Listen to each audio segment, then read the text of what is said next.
diharapkan ketika kita berangkat, apalagi yang dengan pasangannya, wah ini momentum yang luar biasa ya. Melaksanakan ibadah haji dengan pasangan adalah momentum bagi kita untuk merajut kembali ikatan-ikatan cinta ya, yang mungkin dalam keseharian kita berada di tanah air sempat tidak ada waktu ya. Coba kapan lagi waktunya kita ya bisa bersama dengan istri ya, selama 40 hari, bayangin ya. Meniti jalan orang-orang mulia bersama para sahabat Rasulullah SAW, kita nikmati keindahan Islam.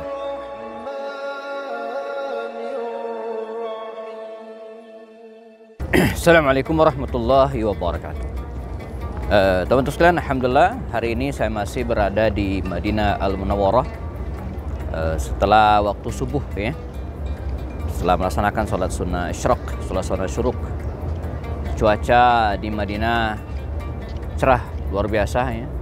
Walaupun suhu di atas 40 sekian derajat Celcius ya, tapi untuk pagi ini masih terasa segar, alhamdulillah. Saya berada di bagian selatan ya, Masjid Nabawi, jadi bagian kiblatnya depan. Jadi di ujung sana ada terlihat kubah ya. Di ujungnya ada kubah, di bawahnya adalah makam Rasulullah SAW. Jadi persis di depannya, dan di tempat ini kita nggak boleh melaksanakan sholat wajib berjamaah ya, karena berada di depan imam. Jadi nggak mungkin sholat tapi kita berada di depan imam, mesti di belakang imam ya. Makanya di depan sana itu biasanya atau ada tulisannya batas jamaah. Tapi kalau sholat sunnah ya bisa ya. Tapi kalau sholat wajib tidak dibolehkan di depan imam. Jamaah sekalian, baik yang berada di Mekah, Madinah atau di tanah air, kalau kita telaah renungi ya, ibadah haji ini adalah ibadah yang luar biasa ya. Saya mencatat paling tidak ada 3 hal yang menjadi atau menguatkan ya.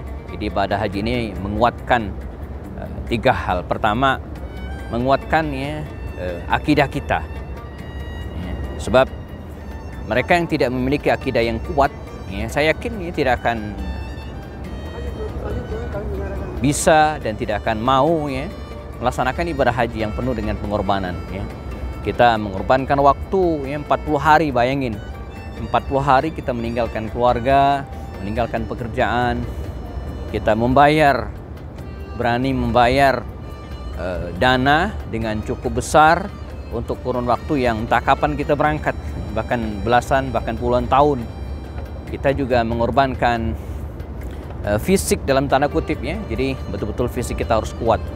Jadi hanya orang-orang yang memiliki akidah yang kuat atau ibadah haji ini akan memantapkan akidah kita. Ini yang pertama ya. Jadi ibadah haji akan semakin menguatkan ya akidah kita, keyakinan kita terhadap Allah, terhadap ajaran Islam itu sendiri. Mereka yang masih ragu dengan Islam, mereka yang masih ragu dengan Allah, tauhidnya, ragu dengan Rasulnya Muhammad SAW, ya tidak mungkin akan bisa dan mau melaksanakan ibadah haji ataupun ya umroh ya. Nah yang kedua, ibadah haji ini juga memberikan penguatan kepada kita dari aspek ibadah. Jadi betul-betul ya, di sini kita dilatih oleh Allah Subhanahu wa taala. Ini adalah tarbiyah kita untuk melaksanakan ibadah, khususnya ibadah sholat. Barangkali di kampung kita masing-masing ya, masih banyak di antara kita yang sholat 5 waktunya belum full gitu ya, belum full. Tapi luar biasa di sini ya, perhatikan gitu ya, setiap 5 waktu ya, kita penuhi Masjid An-Nabawi dengan melaksanakan sholat berjamaah. Nah tentu saja harapan kita bukan hanya di tanah suci gitu ya, tapi juga nanti ketika kita pulang ke tanah air kita menjadi orang yang rajin juga beribadah. Selain sholat, di sini juga banyak di antara kita yang mungkin mengkhatamkan Al-Quran ya, yang i'tikaf, yang berdoa dan ibadah-ibadah yang lainnya.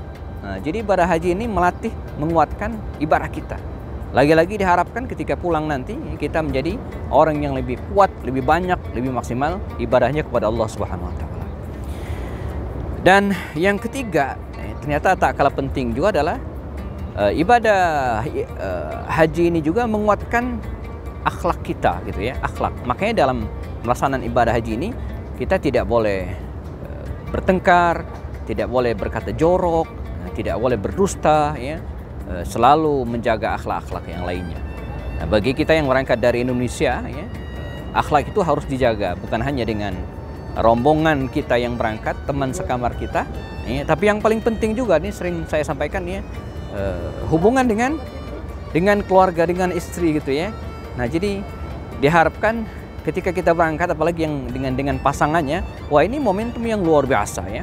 Melaksanakan ibadah haji dengan pasangan adalah momentum bagi kita untuk merajut kembali ikatan-ikatan cinta ya, yang mungkin dalam keseharian kita berada di tanah air sempat tidak ada waktu ya. Coba kapan lagi waktunya kita ya, bisa bersama dengan istri ya, selama 40 hari. Ingin luar biasa ya. Karena saya suka sampaikan ketika kita melaksanakan ibadah haji, lagi-lagi dari kamar ya tidak selalu harus berangkat bareng dengan teman sekamar gitu ya, enggak ya. Tapi coba sesekali atau sering-sering lah gitu ya berangkat dengan pasangan ya. Berangkat walaupun faktanya nanti di masjid kita juga berpisah, tapi paling tidak dalam perjalanan dari rumah, dari hotel kita ke masjid, kita bersama dengan pasangan kita. Nah, jadi sehingga ketika pulang nanti ke tanah air, tiga sisi ini bisa kita kuatkan lagi akidah kita, tauhid kita kepada Allah, keyakinan kita kepada kekuasaan Allah semakin tebal, ibadah kita semakin baik, dan hubungan kita dengan manusia ya, dengan orang-orang dekat kita dan khusus dengan keluarga kita semakin dekat.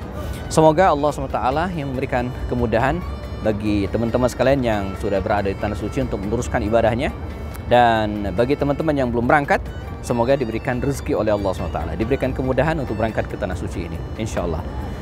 Bagi yang pengen umroh ya, silakan lihat di deskripsi channel ini ya, dan hubungi staf kami agar bisa umroh sekaligus menapak tilas sejarah hidup Rasulullah SAW. Saya Happy Andi Bastoni dari Madinah Al Munawwarah melaporkan, dan Assalamualaikum warahmatullahi wabarakatuh.